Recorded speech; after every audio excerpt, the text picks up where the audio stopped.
personnel. Et on ne discute pas un commandement.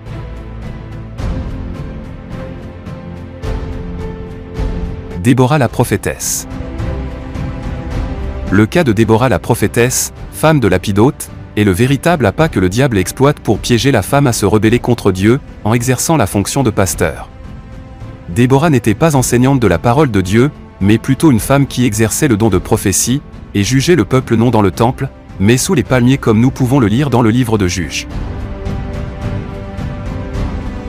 Dans ce temps-là, Déborah, prophétesse, femme de Lapidote, était juge en Israël. Elle siégeait sous le palmier de Déborah, entre Rama et Béthel, dans la montagne d'Éphraïm. Et les enfants d'Israël montaient vers elle pour être jugés. Dieu ne s'oppose pas au fait qu'une femme exerce la fonction administrative de juge. Et cela est d'ailleurs un type de l'épouse de Christ qui jugera le monde avec lui. C'est la raison pour laquelle la prophétesse Déborah a servi en tant que juge au même moment que Barak qui lui, est le type de Christ.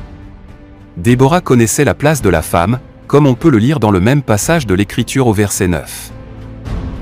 Elle répondit : « J'irai bien avec toi, mais tu n'auras point de gloire sur la voie où tu marches, car l'Éternel livrera Sisera entre les mains d'une femme. » Le cas de Déborah en tant que juge en Israël constitue une exception à la règle, et c'est la raison pour laquelle Paul ne mentionne que Barak, lorsqu'il relate l'histoire des juges dans son épître aux Hébreux.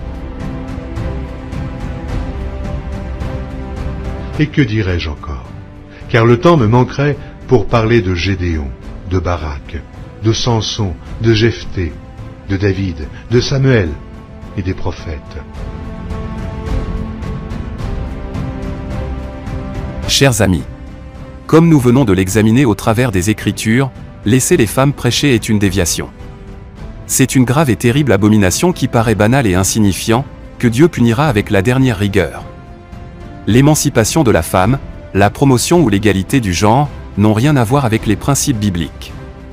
Revenir à la parole originelle, ou demeurer dans les enseignements babyloniens et romains, adoptés par le christianisme depuis 2000 ans.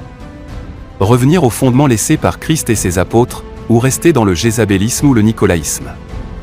Sortez de toutes ces églises dénominationnelles, et fondez votre vie chrétienne uniquement sur les actes des apôtres. Sortez de ces entreprises religieuses, n'ayez part à aucune de leurs hérésies, et le Seigneur vous prendra avec lui. Le Seigneur est à la porte, il est temps de revenir aux Saintes Écritures.